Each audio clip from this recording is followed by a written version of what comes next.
Equity or no equity, it's still a deal. This is what I mean by that. So your traditional wholesale deal pretty much deals with properties with equity only. Okay, they have to have a nice amount of spread to them. So let's say, for instance, let's take $100,000 3-bedroom, 2-bath house. Let's assume that property needs no work, and you got some highly motivated sellers. Like, the husband and wife, the husband just got a job in another state, and you find out that the property's totally paid off. And so, but that husband has a sweet job in another state. Highly motivated, right?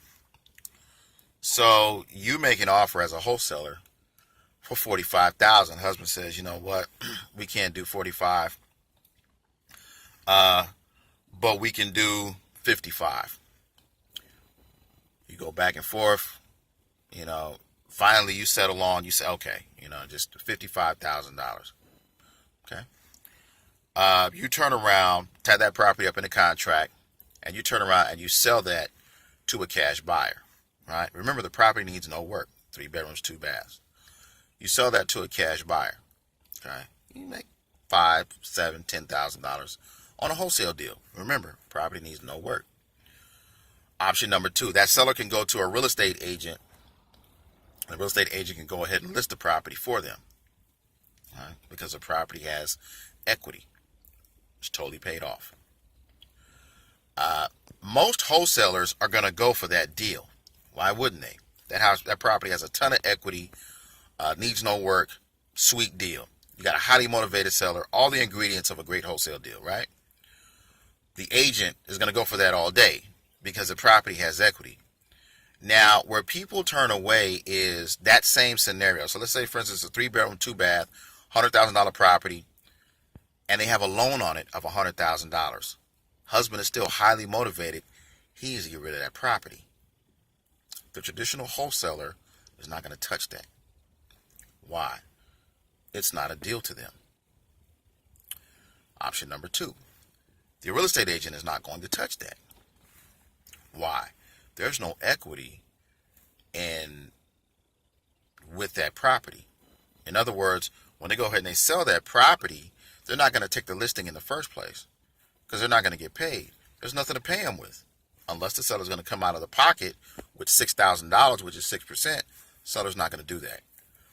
So the real estate agent and the wholesaler don't want that property. But the shrewd investor who understands what I'm about to say to you is going to want that deal all day long. And there are people out there who are tackling deals like this all day long. It's called a lease option. That's what kind of deal that is. So let me give you an example. Seller's motivated. They don't have any options. They talk to an investor, and the investor says, hey, you know what? I'll give you your full price if you can be flexible on terms. Seller says, okay. Doesn't have a choice. He has a sweet job in another state. So they write up an agreement. You write up a 3-year lease option. Okay? This is just an example. So you write an option to purchase that property in, let's say, 3 years for $100,000. Okay? You take that deal and you market that property. Get some pictures of the exterior and the interior. You market that property.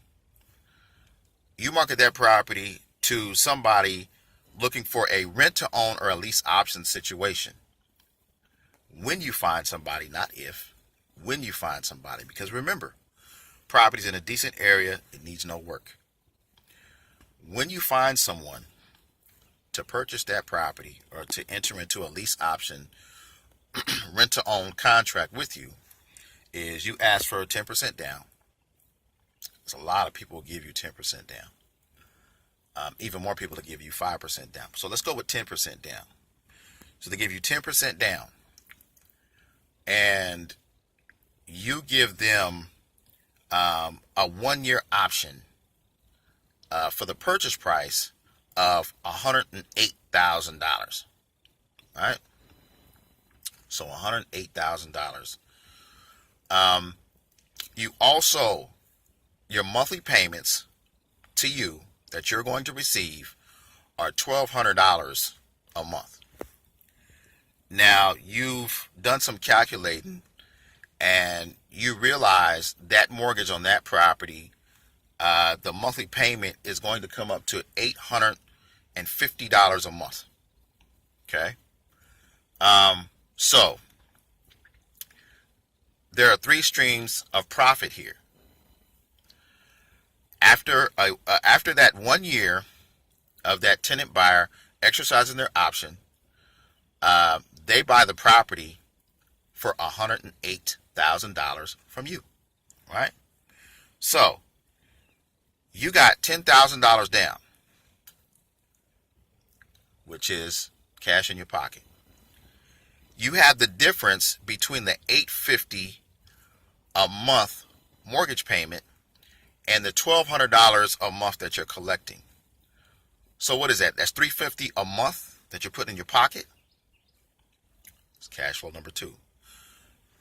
Number three is you get the difference between the $100,000 and the $108,000. Put that in your pocket.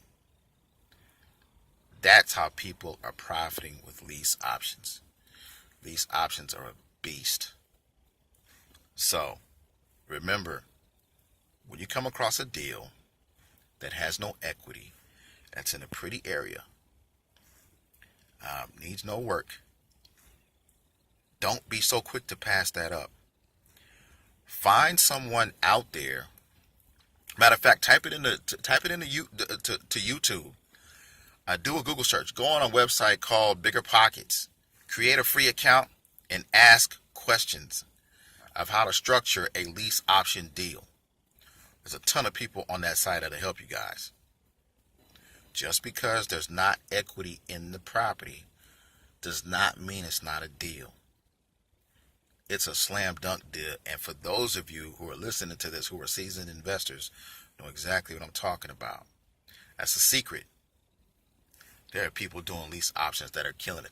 That's a bigger profit than your traditional wholesale deal. And it's monthly cash flow. And you're getting paid on both sides.